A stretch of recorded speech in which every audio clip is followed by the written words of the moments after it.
устанка рецепција. Во тој интерес убедливо доминира позитивните рецепции и критики на Фромовото дело, кои почнуваат уште од Лешек Колаковски, уште во 70-тите години на минатиот век, и завршуваат, меѓу други примери, со буквална еуфорија со Фром на некои социјални мрежи, од кои најмногу на Твитер. Значи, нема ден на Твитер да не видите нешто за Фром. Посебно него го форсира Питер Сингер, австралијски филозоф, етичар, биоетичар, Мелбурн универзитет, веќе мислам дека сега е неколку години на Принстон универзитет, кој буквално не подсетува на делото. Малку не треба баш многу да се гордее, затоа што ние за Фром знаеме веќе 40-50 години, од доаѓаше во Југославија, бившиот југославенски простор, а сега, после 40 години, Белкин по повод овие дати, како да го откриваат Фром. Ние Фром така го знаеме. Знаејќи ги актуелните вонредни ситуации, во кои се најзаречиси целиот свет по повод COVID-19, реално да се очекува уште поголем интерес за светската интелектуална јавност за човековите ситуации. Тоа е типичен Фромов поем. Човечки ситуации. Ние сме во овој момент во одредена човечка ситуација, хуманистичка општествени, на општи човечки потреби.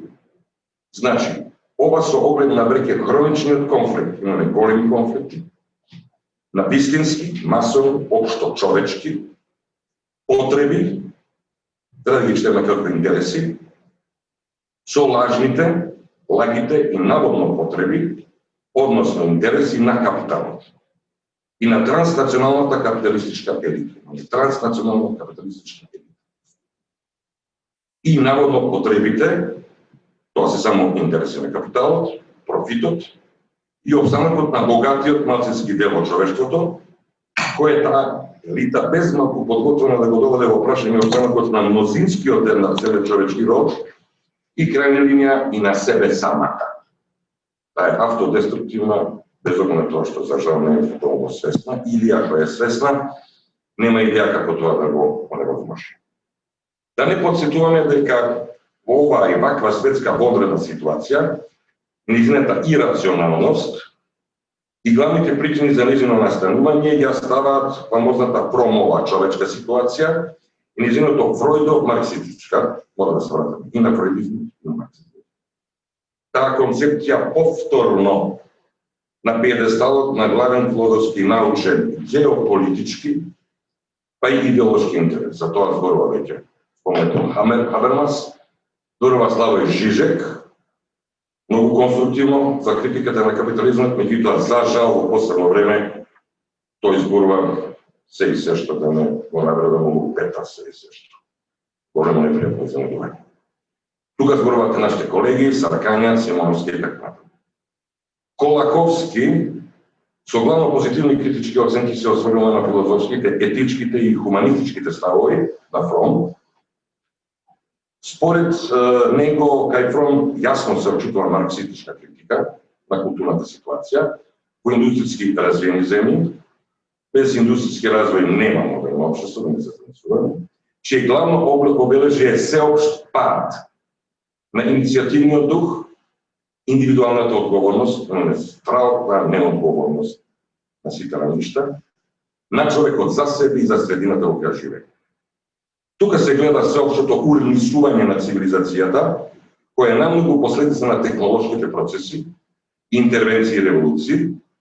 Некритичка вера се уште веруваме во прометејскиот мит за еманципацијската, ослободувачката моќ на науката и техниката, чии придобивки се екстремно амбивалентни. Имајќи пред се најголемата опасност за останокот на човештвото и целата биосфера, производството на атомската бомба. Иако има спротивни мислења, дека да не беше атомската бомба, ќе продолжат тешките конвенционални војни, атомската бомба е некаков гарант, страв, или за каков таков глобален мир, такова може воопште да биде како така. За тоа зборува Вајцекер, Колаковски и така. Колаковски концентира дека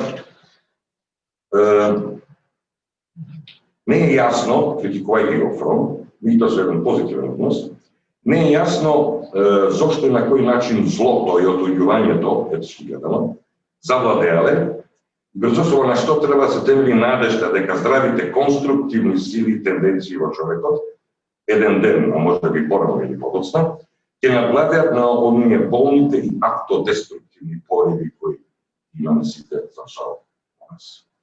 Пред Колаковски оваа двозначност на Фром е типична за утопиското мислење, кој од една страна тврди дека идеално што го опишува произлегува од онаква човечка природа, каква што таа е на вистина, макар што не била досега реализирана, тоест дека човекот е повикан, ние се чувствуваме повикани, да живее во пријателство со другите, а едновремено да развија својата личност, сартровски кажано, нели тековот, тоа се другите. Од друга страна, оценува Колаковски, Фром е свесен дека така речената човечка природа е всушност исто така нормативен поим. Тоа му дојде еден вид трансцендентален концепт.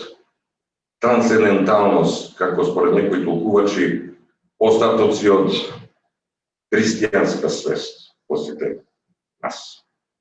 Секако е вистините од тврдењето дека луѓето се способни за љубов, солидарност, емпатија, но тоа автоматски не произлегува дека тие се единствените репрезенти на она што е наводно вистинска човечка природа и дека наспроти нив и за разлика од нив не постојат луѓе кои одолетруваат спротивни морални антрополошки квалитети, во кои доминира надвладуваат појми на насилство и агресија.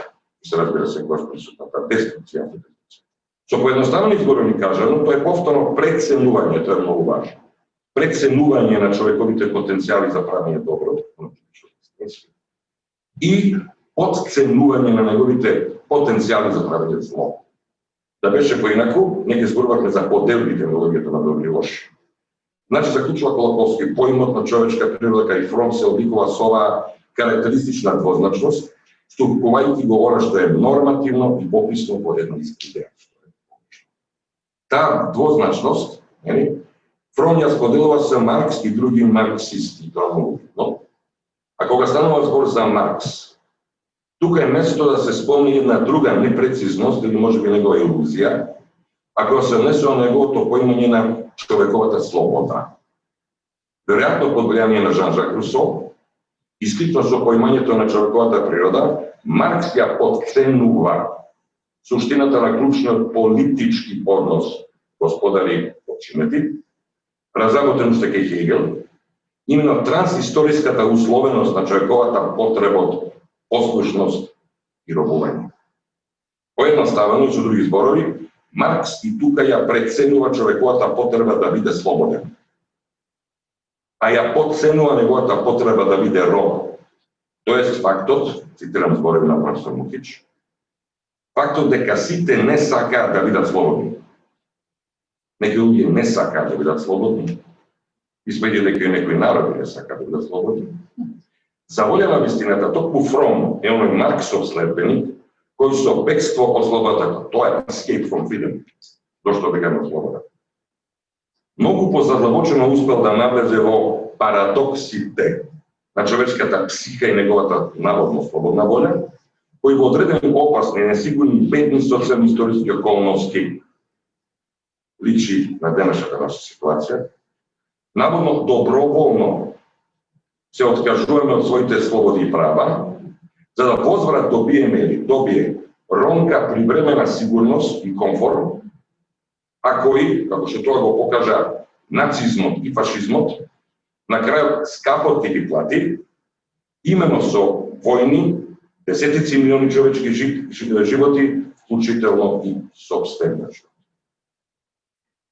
Така што, враќајќи се на Колаковски, одејќи понатаму се согласуваме со неговиот заклучок, одиме понатаму чекор, дека според нашето познавање на Марксовите дела, тој никаде експлицитно не го кажа, тој верува сепак дека човекот како природно суштество се раѓа добар, но лошите социјални, именно класни, го принудува да прави зло. Ерго, со постепено укинување на лошите социјални услови и постепено создавање нови и се похумани, постепено укинување на сите опресивни, авторитарни институции, начело со државата, тоа е социјализмот како транзиција, преломна фаза и нивна замена со асоцијативни, она што беше социјалистичкото самоуправување, тој ќе се дезавинира, ќе се разопуди, ќе се врати во својата првобитна, автентична, хумана, добра, слободна природа, рајската градина, како во свој пред 1000 години напуштен дом, роден крај, изгубен рај, Блок вика Heimat, home sweet home, односно комунизм. Во крајна линија, утопија се разбира, во крајна линија, според наша и не само наше мислење, може би претерана оценка дека ова забуда, илузија или пак идеолошки конструкт, par excellence, може би претерана, представува ескатолошки остаток од христијанска, постхегелијанска свест во материалистичката филозофија, интерпретацијата на историјата на Маркс и кај низа други марксисти, протомарксисти и протохегелијанци. Тука некако за тоа зборува и колега Саркајнец. Слични двозначности, значи, оно што е инспиративно, провокативно, кај Фром има многу двозначности, дихотомии, антрополошки контроверзии во Фромовата мисла, констатира и Жан Потребешен уште во далечните 80-ти години. Според Савич понатаму, подоцна, не само Потребешен, и Савич, Фром е посебно заслужен за големата реафирмација на марксизмот, како критичка наука за човекот, зашто станува збор за идеја за таква философија која пред се би била заинтересирана за досегашната судбина на човекот, или била соодговорна за пак одговорноста, и сосредочена врз предвидувањето на нова и поинаква подобра иднина. Се уште се надеваме дека има шанси да ја подобрим светот. Определувајќи се на ваков тип филозофија, цитирам, Фром ја анализира историската хроника на оние настани кои доведоа до тоа марксизмот да биде толку темелно несватен и свитоперен во својата спротивност.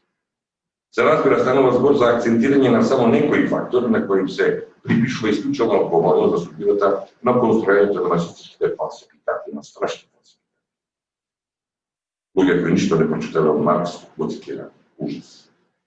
На Западот, за жал, констатира Колаковски, односно Савич, на Западот одсекогаш му недостасувала една екстензивна марксистичка култура, а марксизмот тешко се прифаќал како официјална академска мисла. Што се однесува на Фром, најновите критички осврти и валоризации, они убедливо доминираат афирмативните и позитивните, и тоа од страна на различни, често испротивставени геополитички, мултикултурни провенгенции, што покажува дека неговата мисија и низините поруки имаат трансгеополитичко, трансидеолошко значење и дури зачудувача универзална прифатливост. Европа, САД, Латинска Америка, Русија, Јапонија, Кина и така натаму практично целиот свет. За тоа зборува и Саркања, зборува и Рајнер Функ и Меклауин, односно Рајнер Функ, неговиот асистент на Ерик Фром, најголем познавач, но и припишен на неговото дело. Ова најново глобално интердисциплинарно прифаќање на Фром се гледа многу, огромен број на меѓународни конференции и симпозиуми, ќе ни дава приближно најточна информација за широко распространени полиња и културни контексти, на рецепција и толкување на неговите идеи, како и различни општествени и културни проблеми и различни филтри, различни култури, речиси с начин го прифаќаат, многу прекршуваат, така да кажам, ни својата културна традиција, поминува низ различни културни контексти и различни културни традиции, и во неговиот теоретски систем се поактивно, директно и критички се чита. Со тоа Фром постигнува се поголемо влијание во модерните хуманистички општествени науки студии, почнувајќи од социологија, психологија, психоанализа, филозофија на науките, филозофија на културата, теологија. Да се подсетиме, и теолошката свест може да биде критичка свест, креативна свест. Зато имаме и теолошки студии, се разбира религијски студии.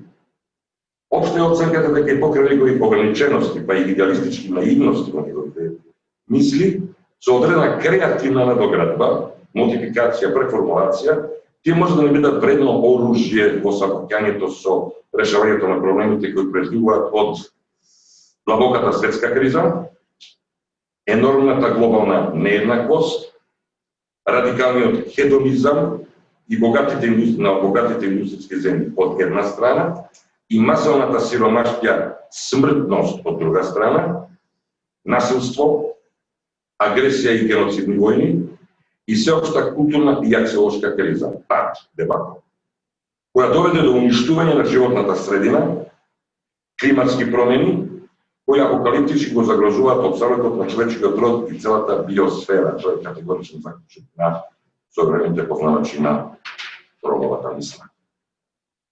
Добро, на домашната мисла, нели, за Фром зборуваат Чучуловски, Саркањац, Плешката Сузана Симоновска, Слободанка Марковска има магистерски за Фром и така. За нас, хуманистичката мисла на Фром останува едно големо човечко страдање, без ниту една капка пролеана крв и без ниту еден истинска куршум. Сепак неговите зборови и мислења ќе погодуваат право во нашите срца, така и се вика на неговото човеково срце. Делата на Фром имаат своја душа.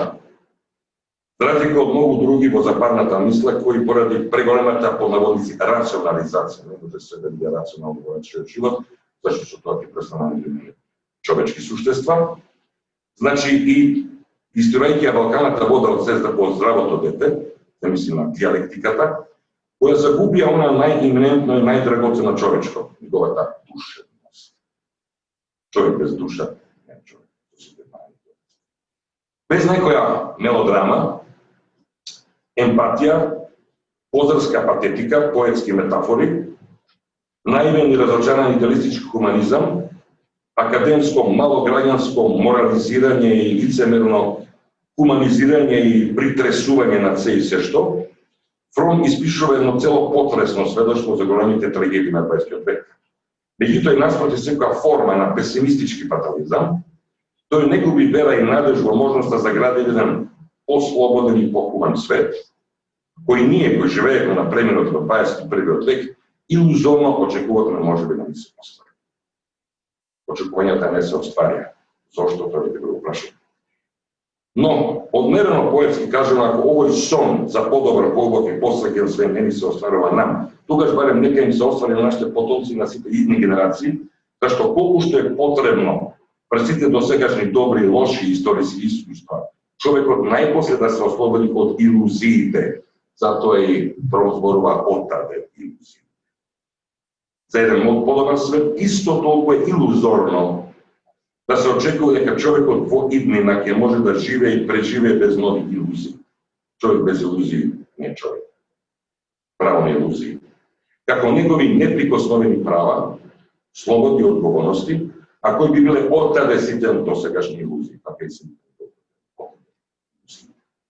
Чинам дека делото на Фром дава една оптимистичка сепак визија, без илузии, па била таа само уште еден од многуте неостварени човечки желби и мечтања. Во крајниот линија на луѓе кои никогаш за ништо не мечтаат, никогаш ништо не се остварува. Ерих Фром, цитат. Светот е еден, јазикот му е многу едноставен, и тоа многу слабо. Светот е еден голем објект на нашиот апетит. Големо јаболко, голема боца, голема тојка, што ја цицаме, нешто што вечно нешто очекуваме, нешто кое вечно ни дава надеж и вечно нешто сме разочарани во години.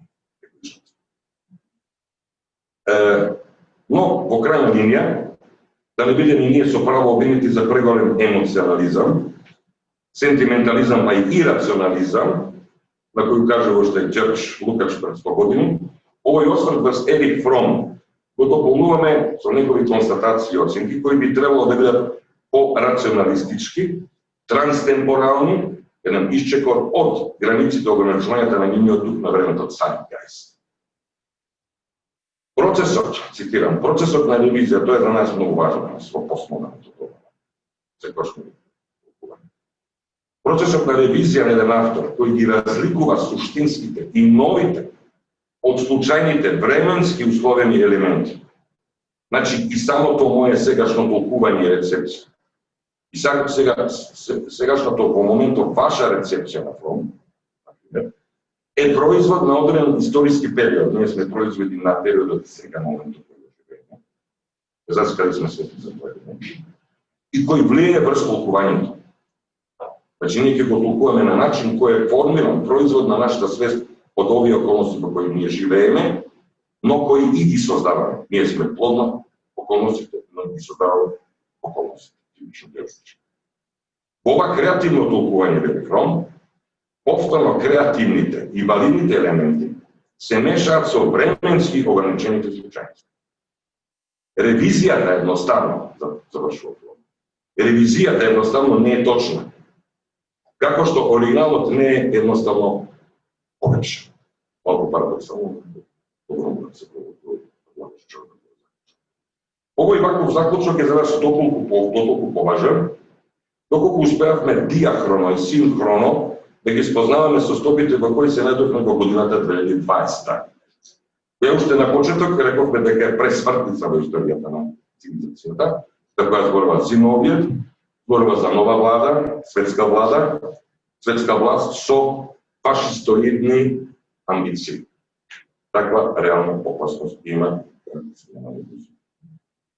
Зашто после 40 години од кога Фром ги напишал овие редови, мораме да се запрашаме кои од неговите идеи се пионерски и антиципативни, а кои се израз само на едно просто ограничена референтна рамка.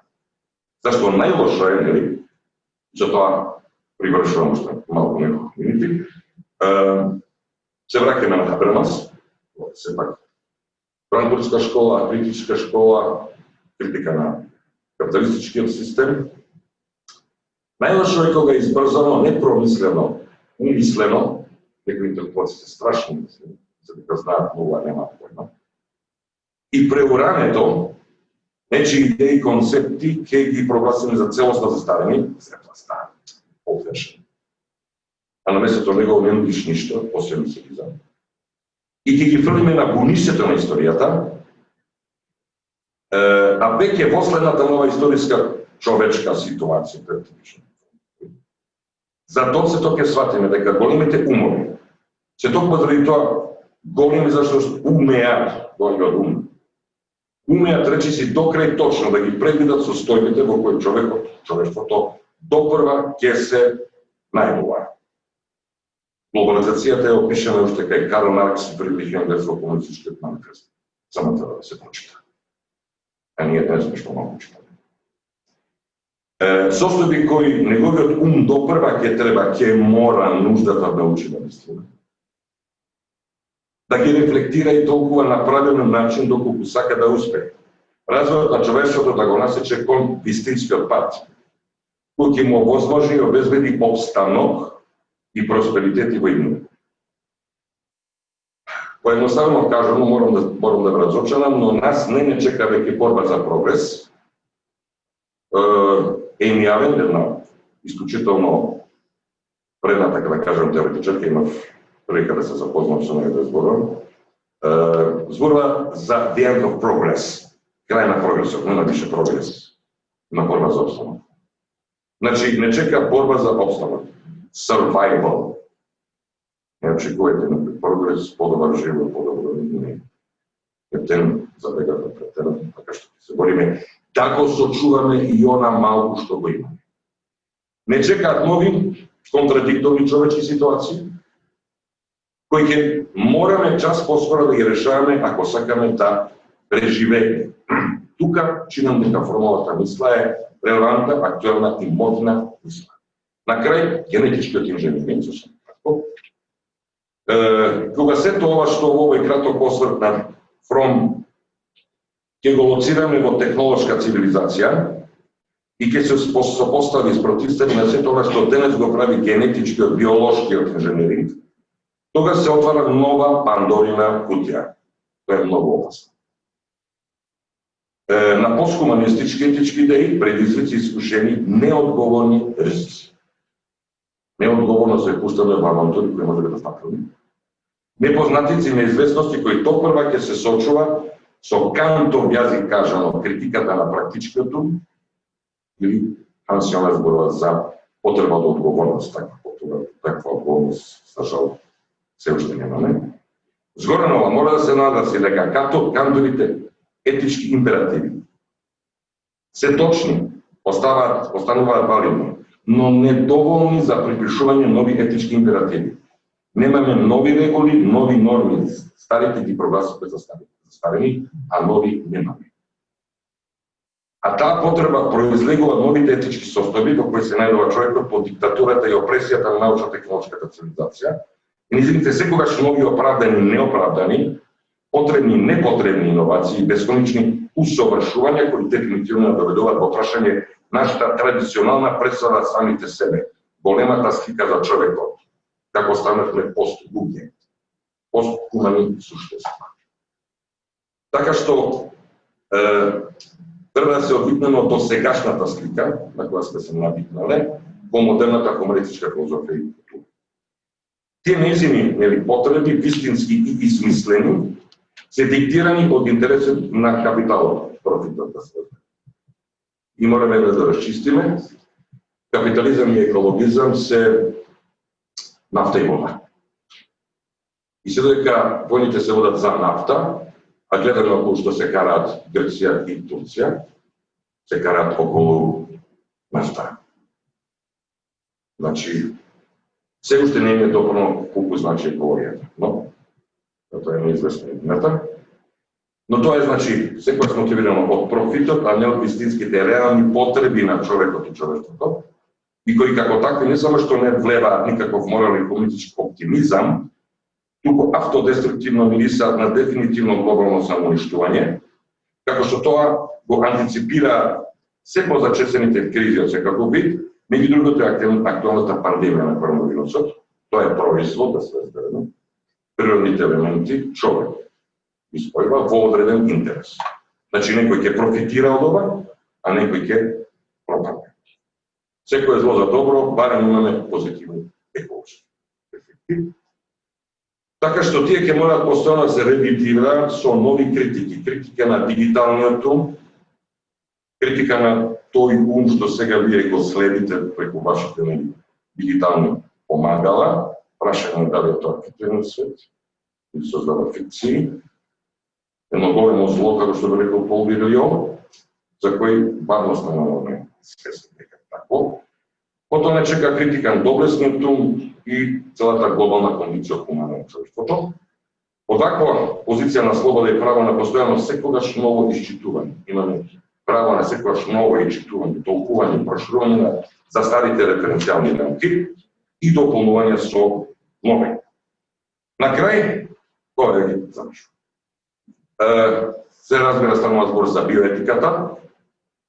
Низината првенствена грида се моралните и социјалните импликации од биомедицинските истражувања, технолошките иновации и генетичкиот инженеринг воопшто, за која многу зборува нашата колешка Симоновска, почнува професор Демков, колегата Дејан Донек и така. И која, да цитирам една мисла, баш колешка Симоновска, и самиот човеков живот, значи, да разбере нашиот живот, да се биде единекавен. Во сите негови фази, представува област на примена на биоетиката, почнувајќи од самото зачнување на животот, се расправа многу околу на Општествени. Неговиот развиток и крајот на животот. Дали имаме право на некому да му помогнеме доколку сакаме да го заврши својот живот, евтаназија така. Или до кои граници, до кога ќе го продолжуваме човековиот живот. Па велиме Европа старе, па фала Богу да старе, што треба да се подмарува. Да додадеме во абсурдна ситуација, можеби морбидно ќе ви звучи ова што го кажам, но тоа е туѓа мисла и нас. Меѓу другите морални должности на секој од нас е должноста да умреме. Тоа не го кажам јас, светски лично. Тоа треба тоа да се кажа. Замислите да сме бесмртни. Тоа е страшно. А кога сме на крајот на животот, тоа го кажуваме не само ја. Тоа го кажа и Башката Симоновска, го проблематизира. Среќа што човекот не може да стане бесмртен. Ова е се теолошка анализа на Ерик Фром. Ова е се што го зборам Фром. Онакако што на тоа не предупредуваат пророчките зборови на Ерик Фром. Цитирам. Неговото познато слободно толкување на Стариот Завет. Човекот може да стане сличен на Бога, ама не може да стане Бог. Инаку да беше поинаку, и со помош на биотехнологиите и генетичкиот инженеринг, кој знае што ќе му паднеше на памет да направи, неговиот веќе длабоко забеган ум, кој е главниот креатор на сиот досегашен забеган свет. Една зборува за забеган свет.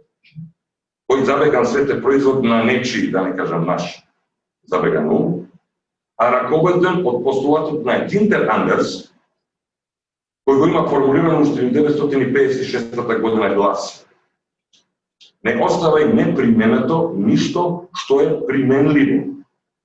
Тоа е инструменталниот ум за кој зборува Хорхаймер, Андерс, Гиденс, нашата колешка Симоновска, Давчев и така натаму и така натаму. Значи, ако нешто може да се примени, тогаш вреди, ако не може да се примени, батали. Не сме преврзаци на логиката, на кондиционални прашања, од типот што би било кога би било, да беше жив фронт што ќе качеше, тоа е несериозно, и тоа е, јас ќе падам на таа слабост. Но се осмелуваме да веруваме дека, без основа на сето она што сме го прочитали од Ерик Фром, тој би се согласил со постулат кој приблизно би можел да гласи: сите човекови идеи се применливи, освен идејата за бесмртност. Хвала Богу, за среќа, како за среќа. Благодарам на вниманието.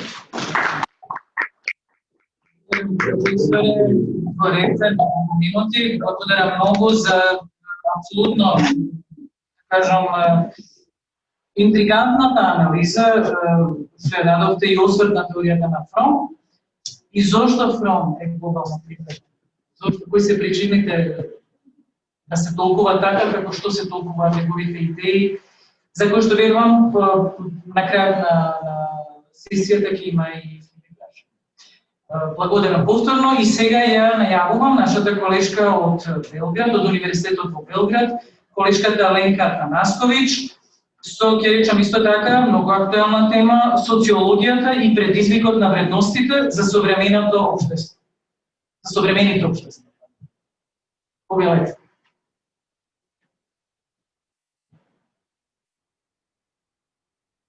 Дали нашето видео, дали нашиот звук е мутиран?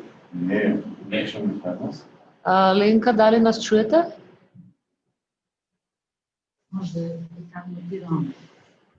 Yes, I can hear you. Okay, please, if you can also, please, you can also speak in Serbian, whatever you prefer. You can share your presentation or you can also turn on your video. Okay, thank you. Just a second. So please. Како да?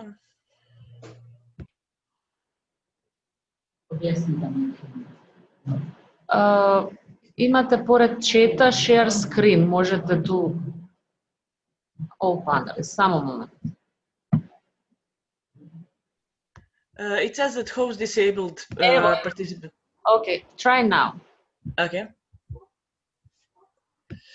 Just a second. Okay.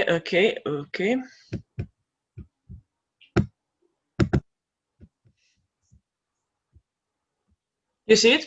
Yes, perfect. Okay, I'll speak in English if that's okay. Okay.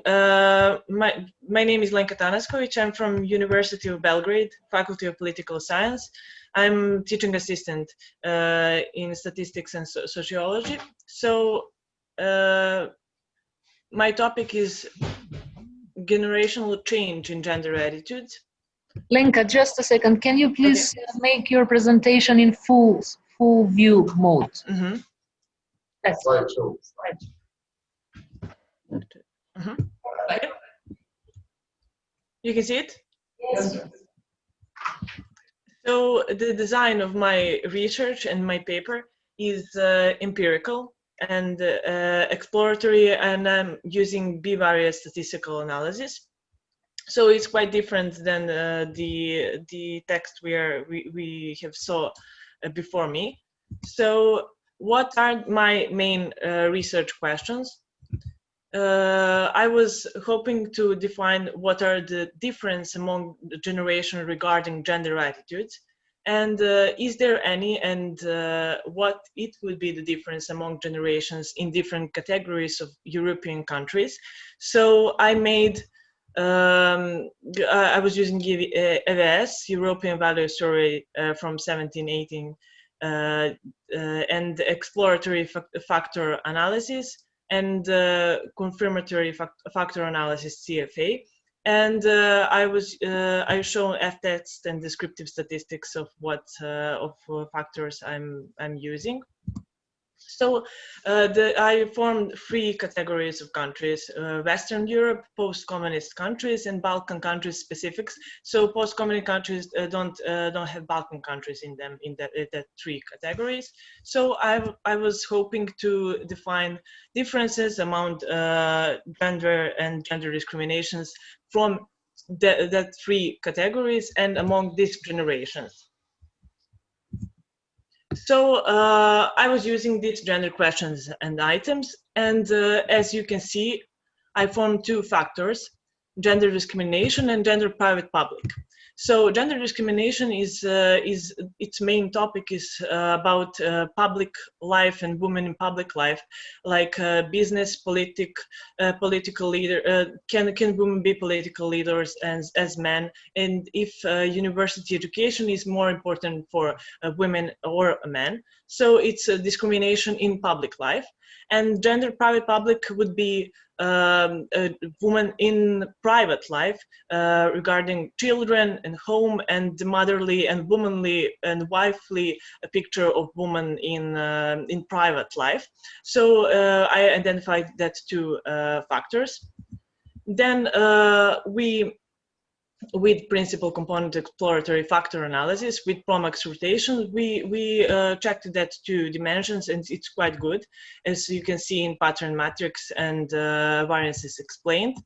So after that, we used confirmatory factor analysis, and the model fit is good, as you can see in presentations. So we used gender discrimination and gender private public as 2 factors that define the picture of women on the 33 countries that we used in the research that is showing quite interesting results. So this is the distribution of the 2 factors that we are using. Gender discrimination and gender private public, and among this distribution you can see the scales that we use and what kind and how you can propose that in research. So gender private public by country is shown in this cluster bar. So you can see the Scandinavian countries on top. So sorry, on top. So these countries are in the gender sensitivity the most on the top. So we have 0 and bigger than zeros are Scandinavian countries, and we can see Serbia and North Macedonia somewhere in between. And then on the left side are Russia, post-communist countries, and the Balkanian countries, which are, as it's indicative, less than 0 in gender public discrimination. So in gender discrimination, among as we saw, among in public life, in business and political and university education, we see that Albania, Georgia, Azerbaijan, and post-communist countries and Balkan countries are on top. So they are more gender discriminative than Western countries, as it's indicative. So this is the main result. So this is our 2 factors. We see blue line, which is gender private public, and we see orange line, which is gender discrimination. So we see decline in gender discrimination from first generation, and we saw it's generation 37 to 50. So in gender private public, we see the rise to the point where is the generation 75 to 80, and then we see a slight decline. So it's really interesting how the picture of woman in public life is more gender sensitive among all countries, and a picture is of women in private with home and like women who are mothers and in home and with children, it remains the same, and with slight changes among some generations like 75 to 80. So it's indicative that when we are talking about gender and the rise of women's picture in public and in body orientations, that we see the gender discrimination in public and private life should go together. But with these factors, we see it's quite different. So in the paper that we are going to present, it's going to be an explanation why these two factors are not going together, as we can say. So this is just public-private, so women in home with children and the public and family life suffers without women at home. It's shown in post-communist Balkan and West countries. So we see it's different, the starting point for post-communist Balkan and West countries, as it's indicative because Western countries are in another level of gender discrimination and democracy as well, and all value orientation towards democracy. So, but the rise of all three categories of countries are quite the same. So it's some kind of trend that is from the whole Europe, post-communist Balkan and Western countries in same pattern of public-private picture. And women in home with children and family and family and children suffered without women at home. So this is the factor by generation for gender discrimination. So we see the decline, the big decline for all three categories. Sorry. All three categories of countries. So we see the gender discrimination and the picture of women as in business and politics, as political leaders, and in university is quite good. And that we have seen the change from the starting point, especially in this gray line that represents Western countries. And we see post-communist Balkan countries with the quite same starting point, and the decline that shows that the youngest generation is more gender sensitive than the one that we started from, and every next generation is less gender discriminative, and it's for all three categories of countries. So what are the conclusions? We identify significant difference among generations on both gender dimensions, gender private public as we call it, and gender discrimination. And gender private public is more stable over generation, and then it started to decline as we saw it. And the trend of gender public private was progressive up to generation of 71 to 80, as we saw it in the 2D line. So there is a huge decline in gender discrimination. Linearly, each next generation is less gender discriminative, as we saw in the 2 line that shows the gender discrimination. And we identify the same pattern of gender differences among generation in each category of the country. And however, there are clean and distinct differences regarding the level of both dependent, and we compare the categories of countries. And there are differences between Balkan countries and other post-communist countries, but they're quite the same and similar. And what are we going to do in the paper?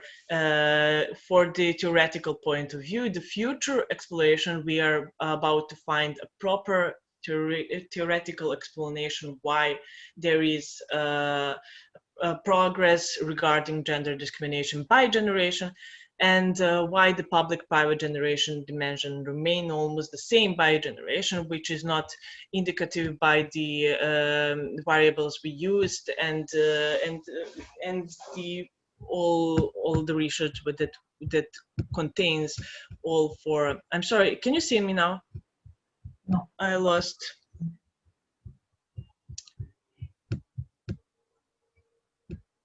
Okay.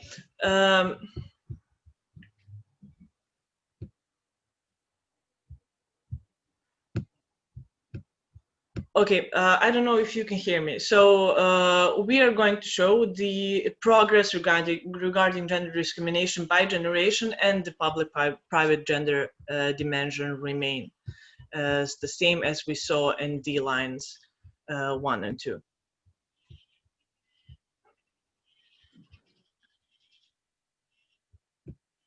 Okay. Can you? I can't hear you. Okay. Mm-hmm.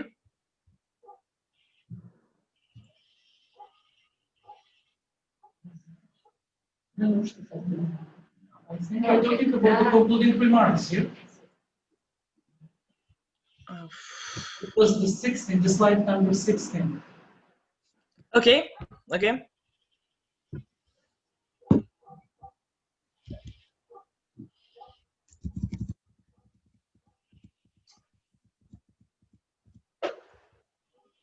Yes.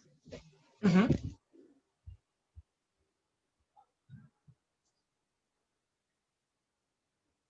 So you didn't hear me from this slide, right?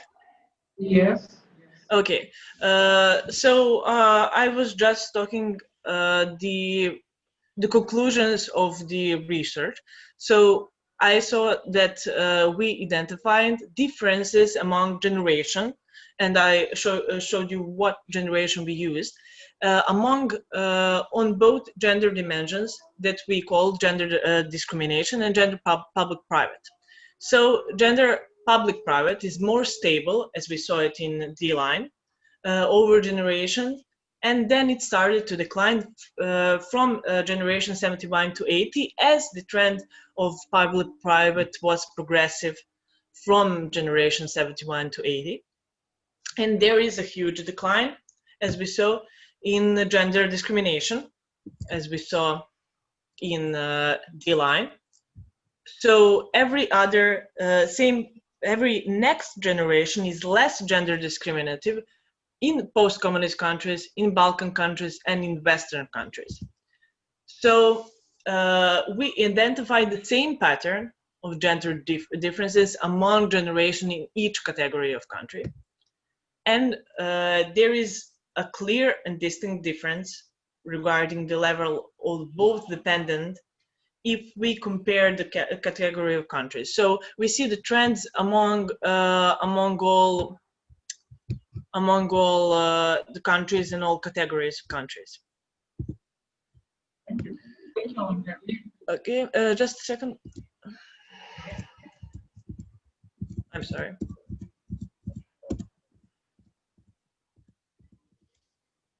And we see the difference between Balkan countries and other post-communist countries.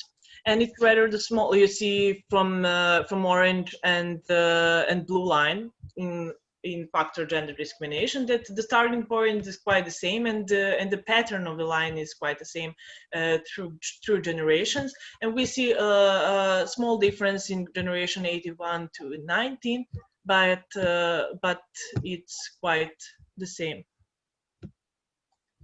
Can you see it? Yes. Okay. And what are we going to do in the paper, and what is the theoretical point of view of what you saw in cluster bars, D lines, and this presentation? Is theoretical point of view is to see why there is a significant progress regarding gender discrimination in public life, and there is almost the same pattern for gender public-private as we see women in private life in home with children. And the family life and child suffers without women at home and with working mothers. And in other factor we see as the woman should work and should have a public picture and be in business and political leaders and have university education, etc. Thank you. Thank you, Professor Lenka Tanaskovic. It was a pleasure to hear this original research. And you can stay online and you can follow our next presenters. We have our next presenter, Professor Igor Opštræjkov. So, повелете. Инаку би кажала неколку зборови на македонски, значи едно интересно истражување кое што се однесува на разликите, генерацијските разлики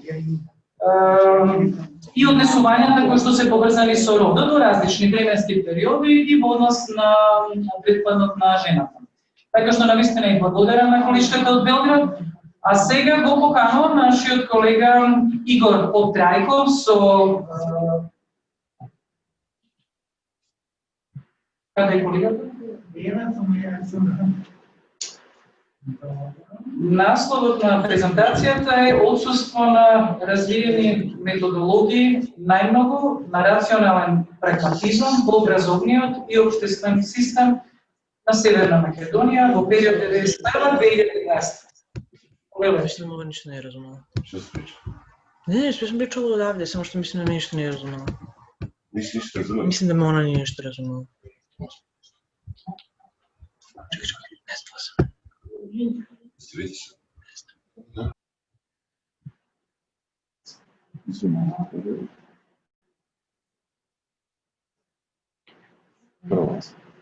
не Не, ова е презентацијата.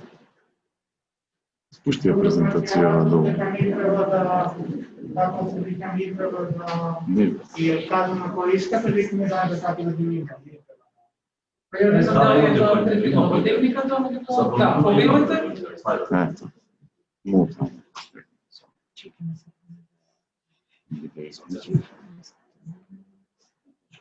I prepared my presentation in English because it was announced that the working language is English. One of the languages is English and also Macedonian. We are in Macedonia, but it's okay for us. Of You can speak in English.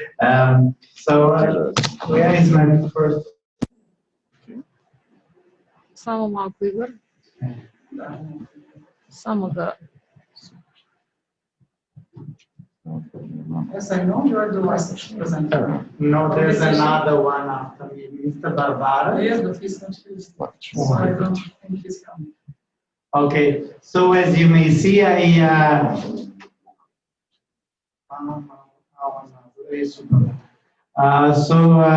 you may see, I edited it in the form of a cross because spirituality is somewhat an important part of my presentation and of my paper, because the empirical studies, even within the most conservative Western, so to speak, elite universities, do not deny the importance of the religion, and nevertheless the spirituality. So that's why I edited it within a cross. Later you will discover why. And of course, I became interested about this field of subject because I was studying in Eastern Europe, and I saw how the other countries in Eastern Europe were transforming their educational system. But somewhat these countries like Macedonia, Serbia, and even I would say even Slovenia, somehow they skipped this process, and that's why they didn't implement this rational pragmatism in their educational system, in their academic life, so to speak. And everything ends up in 1989. like a previous debater said, like I think that also the sound Zizek is like his cryonic in time, like everything ends in 1989 for him. But he made himself a star, a philosophical star, and actually in America, that's how they made a business out of it. And many times they juxtaposed him together with other philosophers. Actually, I have to be honest. I'm a fan of those reggae American, not very elegantly dressed professors. Unlike Europeans, that always care. And I would also like symbolically to connect this with the role of the European Union, because I think that they did a bad job in Eastern Europe, and actually these reforms in the educational, entirely in the social and economic system in Poland and in Czech Republic, which is now the highest growth, the fastest growing economy in the world. They did those and they acquired those changes by themselves. They didn't rely on any professional help from the European Union, and maybe because I will now focus just on Northern Macedonia, because we relied more on them. That's why I think we made so many mistakes. So just watch the cross. Yes, here is Charles Sanders Peirce, and this is these are some of the somebody's they locate the birthplace of the rational pragmatism in America, and I am following this line. Those there are of course some other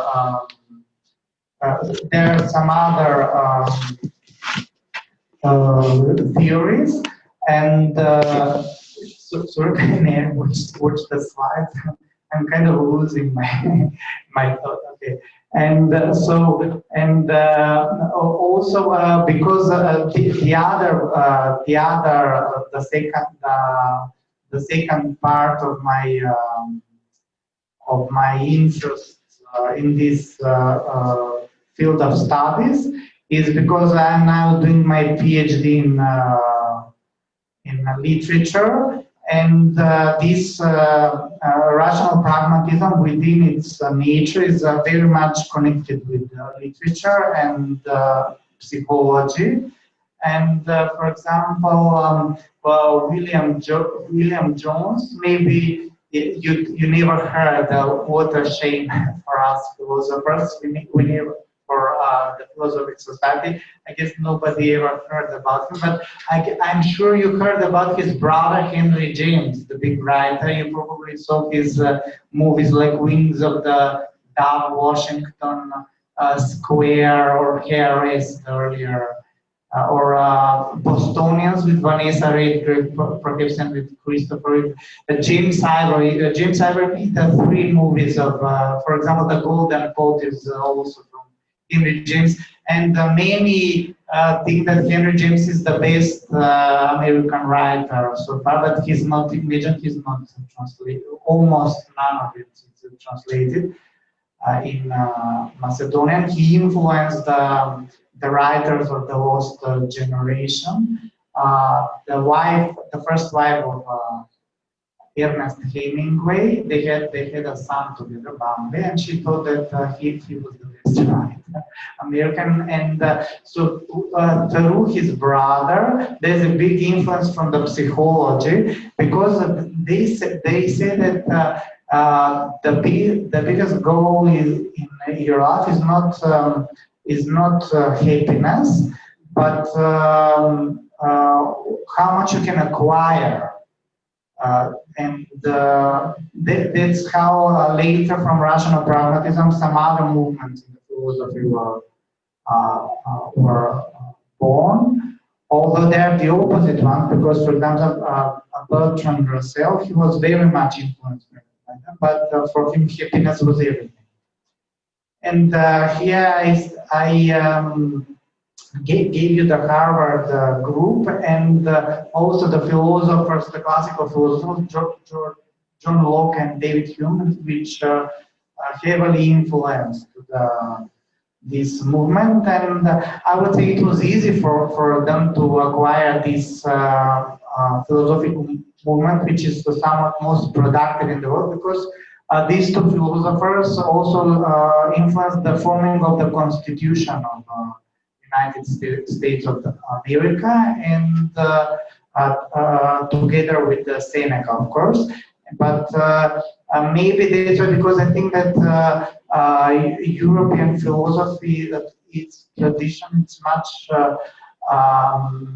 more connected with what was acquired in the 19th century, which I think was somewhat regressive individualism, romanticism, and that's why I think that even that now European cultures and entirely the world are beginning to understand the importance of this.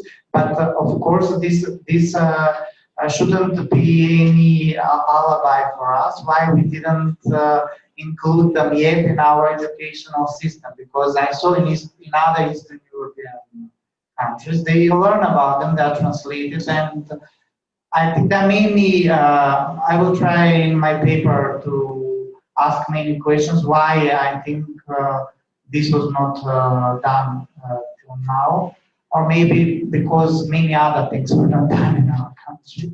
So these two, and the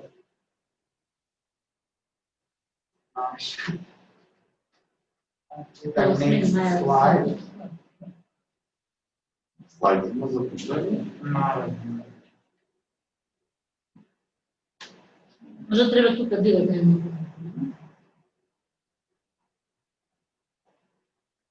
Па само со стрелка да Нещо друго е. Друго е блокирано нещо. Okay. And now here I'm hoping with my presentation, with my paper, somewhat to educate my colleagues, and I'm here just naming just a few of those movements that were. I think holism, they're beginning to do some holism in our country. Meliorism, that is to do compromises so that you can be progressive, so to speak, or to make a basis for what you want to develop, so to speak. Pluralism is like sort of modernist criticism, and I think Neoplatonists are also influenced by this, and I gave you here as you can see, we were in a transition, and you can see here all these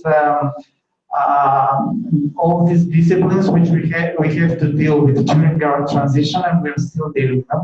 And I think the reason why we cannot get out of it is because we didn't had more of this of rational pragmatism in our education. And for example, I think we still have big problems with the human resources, and there are many educated people. Under the official data of the Institute for Employment, Macedonia has 850 unemployed masters and 36 unemployed PhDs, amongst which most of them are above the age of 40. I'm one of them. So imagine we are instead of experiencing pragmatism, we are experiencing, I would say, neo-Maoism, because in our country they still hate the intellectuals, I think, and you know what Mao was doing? He was giving eggs to the intellectuals so that they will go to work in the woods and in the fields, and everybody's heavy. He was thinking that lazy people are becoming intellectuals, and I think we have this. Nobody really listens to intellectuals in our country, and I think this is one of the reasons, because we have absence of pragmatism. For instance, Fukuyama, He was a big neoconservative and still is, I'd say, but he was very big in Reagan. I remember when he was in power, and then each time I was going in high school, each time they were following me, those drug dealers, and I couldn't say anybody about this. I couldn't think to say something about it to my parents, but I saw Nancy Reagan on television. She said that you may tell them you're not for drugs. And this was under his influence, but later he has a sort of conflict with the Bush family because he was thinking that they took too much for themselves and they became like a family of power. And he, again, this is not a conservative value, so it has to be pluralist. So you see this pluralism, multitudes in everything. And Margaret Thatcher, I think if we see her economic and social reforms, we could think that she's a sort of a left, because she said that we have acquired most in our economy when our citizen can buy everything that he wants in the grocery store. So what we call Macedonian potrošovačkата košnička. She gave her the potrošovačkata košnička. And I have here Felicity Haynes, and she's a very good educator. She's very big in Canada and in the northern states. And so she also says in one article about the value of the insistence on the pragmatic rationality in education reflect more away from the emphasis on rigid knowledge systems to more open textured areas of belief, understanding, judgment. All other researchers show that after the pragmatism appeared in USA, to some in 80-30, to some in 80-70, the education of this country began to develop much faster than in the rest of the developed world, which led to a faster development of the entire country, which particularly became evident during the time of Belle Epoque. The education that has this philosophical approach develops the individuality of the student together with its empirical knowledge. In other words, the student is not just memorizing the knowledge, but is also living it. In the year to come, other countries from the developed West began to learn from this system and implement it in their own educational systems as well. As I said, this led of the development of the science and art too. Like Nikola Tesla said, when he firstly arrived in USA, it seemed to him this country was 50 years behind Europe in its development. But later he came back to Nazi Europe and returned back in USA. Then he said, it seemed Europe was 50 years behind USA with its development. I cannot say anything else about the higher education in North Macedonia, aside the fact it is authoritarian still, and it reflects in many areas that some of the darkest periods of Yugoslavia, because all researches show of the angels and all others and of the UN Department for Education that students are afraid to say about their opinion, especially if his opinion is not the same of the teacher or later the professor, because they're afraid of the consequences. Imagine we're still living this. And now I am trying to somewhat improvised about this. I guess some of you know well about these names.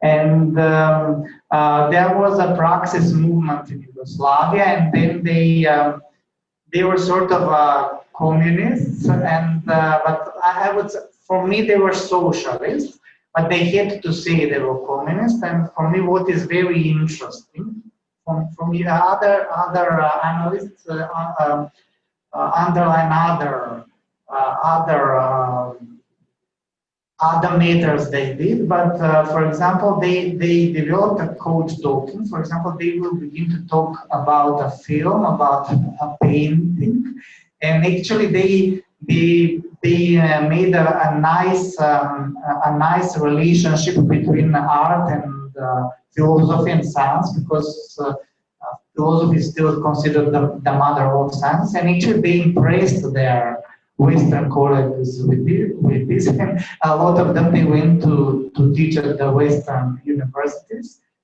and and those that accepted this, because some of them they didn't want to go. They say, there is too much work, because those that remained in Yugoslavia, they couldn't leave afterwards, because after 6 days they were heavily repressed and they were prosecuted. But actually, how they impressed their Western colleagues, they impressed them with something very fake. Because, for example, they will speak, for example, the acting of one actor in a movie, and they will debate about it. But actually, they were speaking about some politician from the Communist Party, but they never said directly which was the name of this politician, because they were afraid of persecution, but they were speaking about this actor, but everybody know about whom they were talking, and then later this way of code speaking, then it was transferred in all areas in the pop culture and in the media. And for example, there was one band which was with Cornelia Kovac, and our Jutro Konstantinov was in it. It was from Sarajevo, and they had a song which was about a grandmother that was cleaning and heating the rag, and actually it was about at this period Tito was going on a tour in these countries of the independent world, and they were trying to tell him with this rock song that he was losing time with his yacht, and he was losing money for the country, and the situation in the student flat was really bad and in the dorms, and that's how the demonstration began. And so unfortunately, when I also stated here the influences which they have, and some of these big names, you see Marcuse, Lefebvre, Bernstein, they all, Erich Fromm, and they all attended this praxis movement. Later it was transformed into a summer school in Korčula. Only the first year was held in Dubrovnik, then it was every year afterwards in Korčula. Now they want to revive it in a form of a tourist attraction. And I don't know, because in this session was supposed to be our colleague from Kotor, and actually in Kotor they did something similar, because they named two squares. One of them is named Tito Square, and the other is Fidel Castro Square, and they transformed it into, because there was a meeting in Kotor between Tito and Fidel Castro, they transformed it into a tourist attraction. But I heard that this is what of the official reason, but I heard that now they lost the elite tourists. Now only the Russian mafia groups are going to spend their vacation there. So I heard they are rethinking this, and they want to bring back those names that they have, which had nothing to do with the communist past. Okay, I'll skip these because I know that you please about this. Okay, and now I would like more directly to connect with our country, because I mentioned the cultural school because there was a base, because these big names that attended the cultural school, they later became a rational pragmatists. And actually, in what way? The first movement is usually called only pragmatism, and this is rational pragmatism. Why it is rational pragmatism?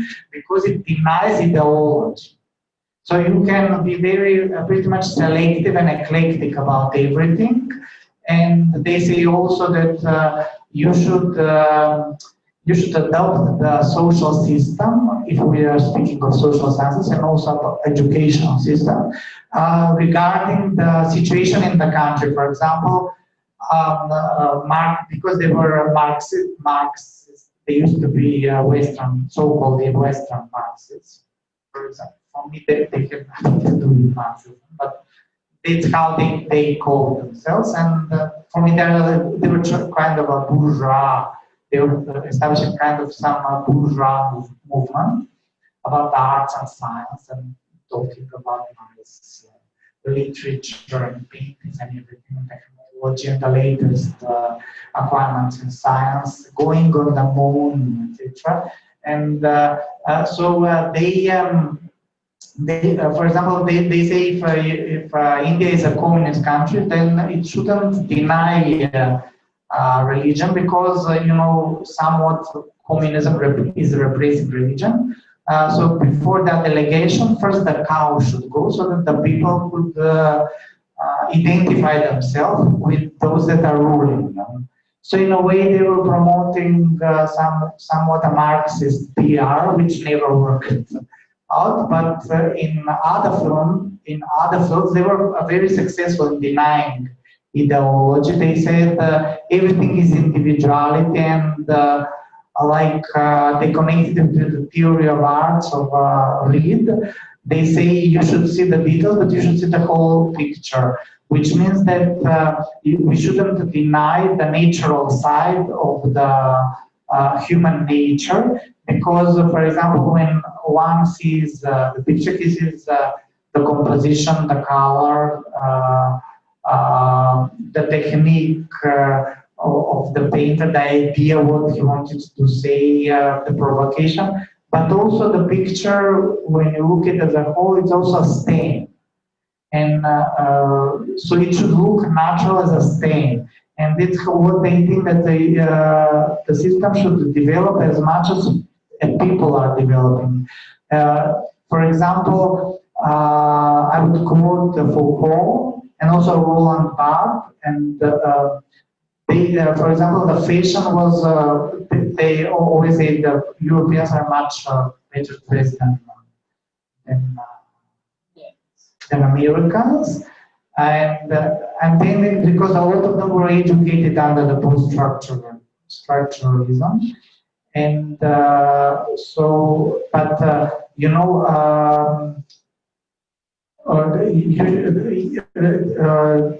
after all, clothes should be comfortable. And for example, the philosophy why men are wearing pants, because of the Middle Ages, because then they begin to travel with the horse. And actually, it's also based on the commandment in the Old Testament, which is that God will be very angry to those that are wearing female clothes, and vice versa. But actually, when the Old Testament was written, then men were wearing something that looks like skirts, and women were wearing something that looks like pants. And now when we see where there are, for example, prostate cancers, there are no prostate cancers in the areas where men are still not wearing pants, and vice versa about women.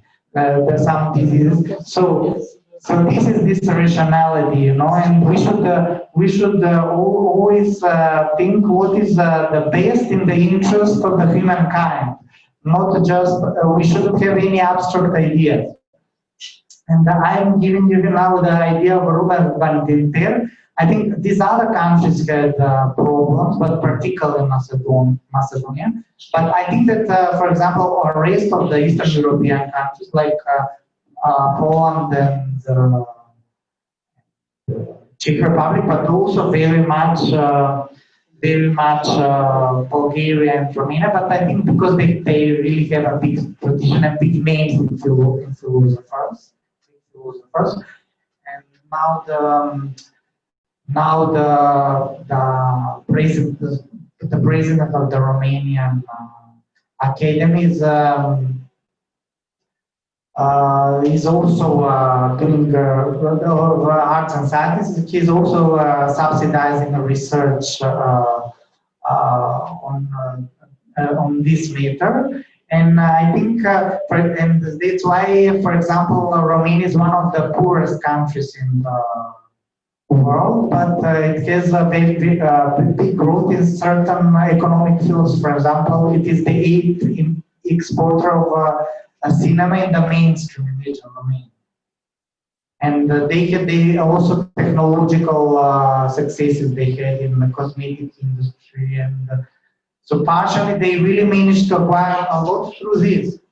And also and because Ruben Valenter was saying we should have like a balanced system, that everybody should be represented, we should have inclusive system. And I think really we passed the commission, only Slovenia and Macedonia passed the commission, but we forget other reforms. So Slovenia did those other reforms, we didn't.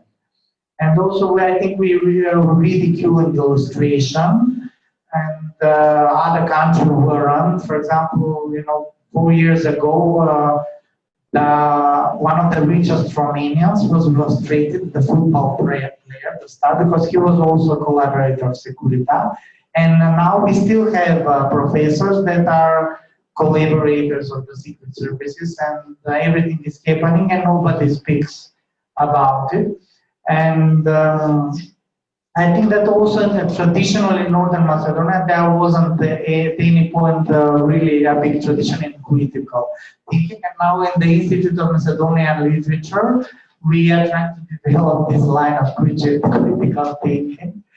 But I don't know, everybody is somewhat allergic to this, and also to post-reality. The whole world is a victim of post-reality, but particularly us. For example, journalists, each time they attend a conference or event, they just take, they put a microphone on the mind of the speaker, and he will give them, quote, and they will leave, and then they report about the whole event. And it is, I'm sorry, but the dictatorial, authoritarian way of thinking, and all media, regardless whether they're electronic or printed, or whether they are left or right, or they are more for position, they have friends in the position or opposition, they all function in this manner. And actually it's all the same, and we cannot really develop our system or economy if we keep on misinforming actually our audiences in this manner. Because, for example, I saw 2 days ago one member of the Academy of Arts, and he said that there was a case in America when one patient was 2 times affected by corona, so he didn't develop any immunity. In our country, there were already 3 cases. So he's a member of MANU, of our Academy of Art, and he didn't know about it, and they actually placed this in the prime time news. And I think this way of making, heroic totemic figures from our intellectuals is really outrageous and should be stopped immediately. And I know there was only one man that was offered the position at MANU, and because of this, he rejected it. He's my grandfather. He's actually a brother of my grandmother, Kirill Perushlisky, and he was also very much influenced by rational pragmatism. He had a big experience in America, and he worked a lot there, and he knew that things cannot function like this, and this is the only case where somebody was offered this big salary and was rejected. And also Europe, I think that here we rely, as I said, too much on European Union. And as George Soros said, if anybody wants to acquire something through the European Union and get some money from them, from their funds, he must deal with the incompetent bureaucracy, which is completely true, because this wasn't so till the time was Romano Prodi. I think he was a very responsible, but maybe he wasn't perfect, but he was much better than now what is happening. And now, like, really those people that are occupying this position in Strasbourg and in Brussels, their working hours are 12 hours a week. They work every Thursday from 12 till 2, and every Friday, I don't know, from 11 till 7. And you cannot, they never answer emails, they never respond to phone calls. And now we had a whole about history. We're trying now to formulate history learn books in European Union, and we have these meetings 4 times a month, and they say that they will publish all these meetings, and by the law they must publish them because all this is financed by the public finance, and they don't.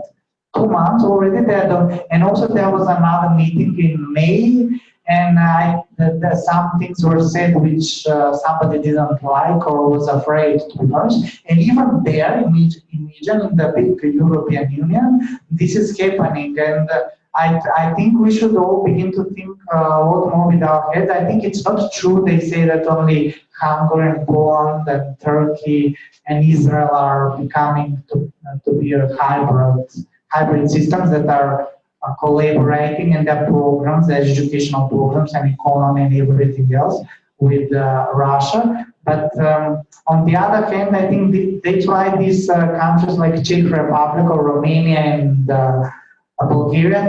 They're much stronger. They can resist it because they implemented a lot of this rational pragmatism already. I would say 25 years they live with it, and they know how to speak, and they have critical thinking. And each time it cannot happen like, for example, even in Croatia, the prime minister says corona is not dangerous, it's like caries. And after 3 weeks, there was the first reaction. They said the prime minister shouldn't say something like this. And that is really so, and I'm disappointed because I remember in Croatia and in Slovenia, people were reacting much faster. And now they're all kind of silence. And let's face it, it can happen everywhere if we don't have critical thinking. And also, if I would give this last quote, which is talking but not thinking. If we see our media and if we read for example, the Russian paper, we will have the impression that Russia is the most democratic country in the world. But if we analyze this through this rational pragmatism, we will see that they said about all this, about Putin, that he is collaborating with the Mongols, and that each time that a political party has an election, goes to the Mongols in Russia and ask for money, and they will give them grant, but instead they ask for installments. And one French journalist, she discovered this installment because in the city council in Madrid, from 12 members, 7 are Russian installments. So they actually control this Russian installment. They control all the public money in the European Union. And we should be aware of this. And this French journalist, we just know that she's a woman. We cannot see her face was blurred, her voice was also scrambled, because they can kill her. All these journalists that were killed were researching the misuse of the public fundings in the European Union. And that's why I think this cannot happen in America, because they have this rational pragmatism. Even to the president, they will say everything, and we are like, oh, he's on a position, he knows more than us, and which is, of course, bad. And now I will try to end my session, and you can ask me a question. I hope I didn't took too much time. Yeah, thank you. Everything was perfect. I prefer to speak Macedonian. I hope you understand Macedonian. I didn't know. I thought it is the only working language is English. That's why I prepared the. No, usually if we organize something in Macedonian, the first working language is Macedonian. But it's okay. Мене ми е много драго што имав можност да ве чујам него и ќе си дозволам да кажам исклучително интересна презентација. Речам, зборувате за образование, меѓутоа од сосема поинаква, разбирате, перспектива, може би малку е необично за педагог, јас сум кажам педагог, доаѓам од Институтот за педагогија, меѓутоа тука имаме и колеги од други институти и ајде да видиме дали ќе има прашања за сите три. Јас ви благодарам, сега оставам нели да благодарам. Јас ја затварам, да речеме, пред да ја затварам сесијата, сакам да прашам и почитам, што е ограничен присутни, заради цела ситуација, и може би очекувам, повеќе најде. Сега тоа е тоа. Дали има прашање? Пред да одиме на пауза, кафе пауза, која што е најавена за 11 часот, но еве, ајде, имаме ние се уште 6 минути. Единствено не презентирала оваа сесија, а слушател, како искористам.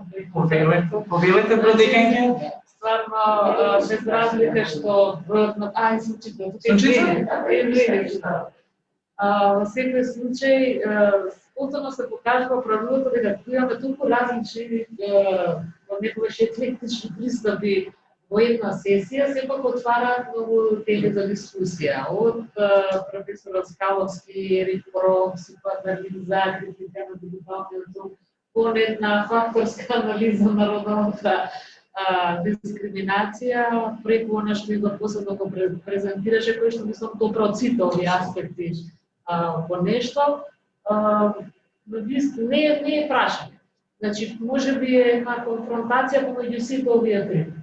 Колку можеме кај јас сум го читала кога сме биле студенти од тоа што завршила, што значи не можам да говорам сега, но од аспект на она што другите говорници го спомнаа, колку Фром може да намери. Помнавте дека актуелен и денес на Твитер, но колку неговото повторно читање ни дава, го актуализира она што тој период што вие го говорите денес. Колку од друга страна можеме да најдеме некакви родови прашања во неговите излагања и кои се не може да кажам. Да, сакам да кажам да ги споиме овие аспекти кои што сите беа презентирани, па може би на некој начин од бајца да присудиме да се некако размена и дискусија. Благодарам, Маја. Можем ли сега? Само, значи, ја реков четвртинка вече. Сега ќе слушате нешто сосема различно. И нема да ви се верува, може би. Фром воопшто не е позитивно утопист. Он е дистопичен. Он тврди, смета дека, например, не само Орвел, Хаксли, Замјатин, тоа веќе не класична негативна утопија. Он зборува и за Джек Лондон, за жал подзаборавен автор, неговото роман Воздена петица, каде што него го сметат за прв дистопичен роман. Воздена петица, да. Железната петица, поздравна железната. Така што не е он тако големо оптимист, не баш напротив. Сега што би требало да расчистиме веќе во ова постмодерна употребата на термини. Почнувајќи од колешката почитувана од Србија, термини како што се, например, комунизам. Комунизам е безкрасно општество, значи нешто што не постои.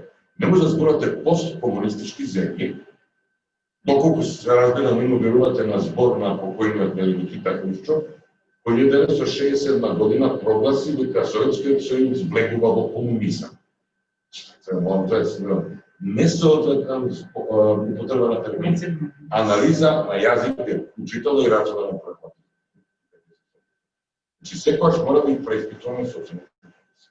Почнувајќи од анализата на јазик. Това е помиска. Така да, што кој збор значи? Неговото значење се неговано. Леснотијата Така со тоа што, што се говори, извинувам. Имаме страшна идеологизација на поим што е слобода, што е демократија, што е страшна идеологизација. Данас зборуваме и идеологизацијата како принцип која не сакам да ги подценам по неговите. Меѓутоа, денес веќе за неговиот последниот човек на крајот на историјата, тоа е една весела хегелињана, весела математика, весели Хегел. Хегел да е жив со некој случај да го слушнеш што два, няма да поголу глава каде рече, ти нормален си, да карикираш мојата филозофија. Тоа е идеологија, тоа е дневно политичка, геостратешка програмата. Да, јас се согласам со ова и во тоа. Не сите дела на Фукујама се разбира. Јас во тој контекст ја ставив Маргарет Стачер, затоа што да ви кажам да е единствено дело кој што е преведено од значи особено во оние пасажи каде што зборува за милиона, значи заедно со Вацлав Клаус го посетила го отворила споменикот на како се вика на Черчил во Прага, значи со чешкиот председател.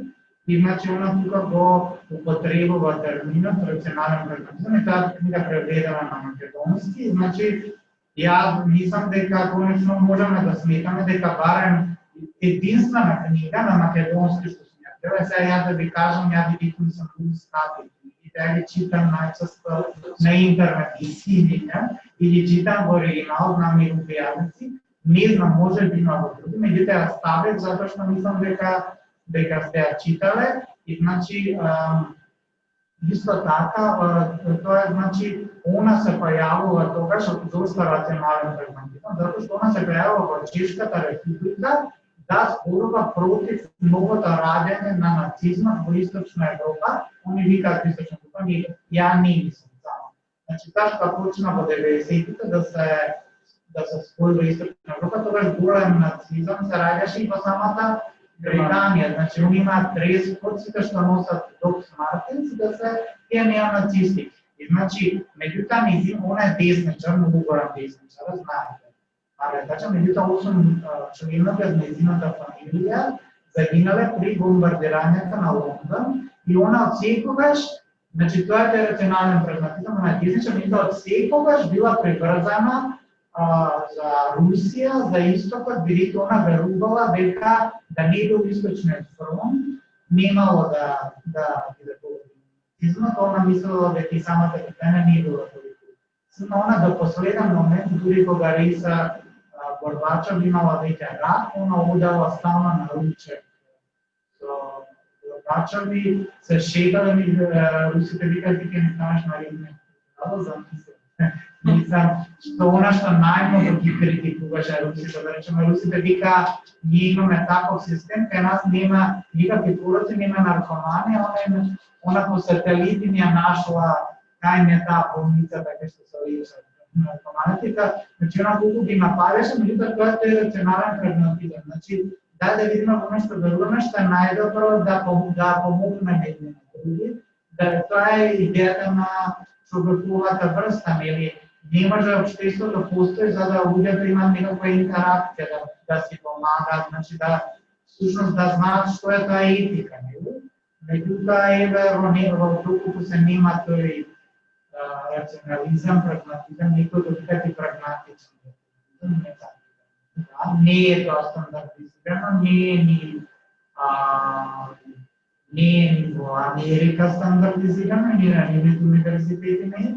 Меѓутоа јас ќе речам баш за тоа е најсилната работа. Затоа што не е, затоа е. Затоа што знаат дека не може да е тотално дефинирано, затоа што кај на постојано барем јас се осеќам многу комфорен кога ги користам овие термини, баш заради тоа што знам дека не се до крај дефинирани и обликувани.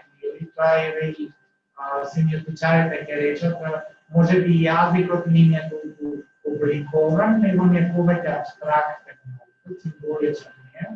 Меѓутоа, не знам, во овие германичните јазици, да се согласам дека термините повеќе Позицијата се одличува до жените, бидејќи тоа беше споменато, па една дамица Маргарет Тачер е жена, меѓутоа баш затоа што верувала во тоа, дека они ќе препознат дека имаат во неа интерес, значи нива не биле интересот, меѓутоа исто така и вредности, значи ние поддржале како прва жени фактички на низе парламентот изгласал тоа. Меѓутоа она дала оставка, бидејќи не сакала да биде незаменет суверен. Значи она била за демократија, верувала она сакала да биде опозиција, да се нашла во Европа, значи она можела да говори тоа, затоа што е добра до тука, има добра, значи сум постигнала многу, сега и некој друг да има. Значи она верувала во ова што ќе кажам, значи различност, полиморфичност, разнообразие во представа мелиоративност, значи во многу аспекти неоплатонизам, значи ја имаат идејата, неговата идејата. Така што тоа има постојано барање и да, сам се согласувам дека тука има некој првобитен социализам.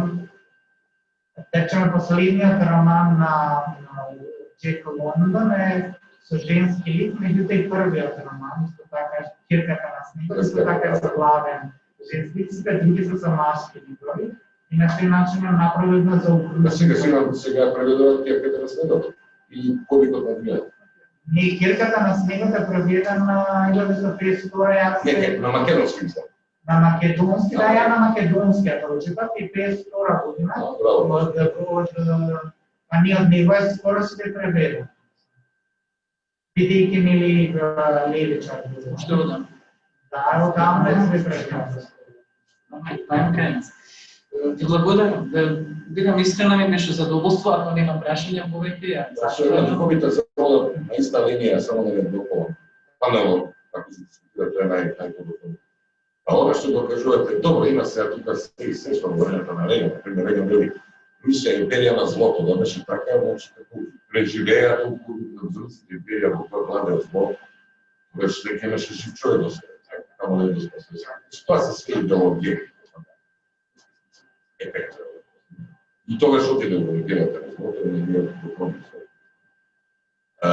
Маргарет Тачер го параприла само што Черчил, тој е познат од глобалите, мислам еден од неговите секретари на кабинетот, откако Британија добро избомбардирање, како се рекол се нели после детето на Касапница, на 22 јули нападот на Советскиот сојуз, Черчил отвара шампањско и прославува победа. И го смета дека Черчил е полуден. Вика, славиме победивме, како победивме. Па нема шанса Хитлер да го победи Советскиот сојуз, така што можеме да се радуваме за победа, сега потрае.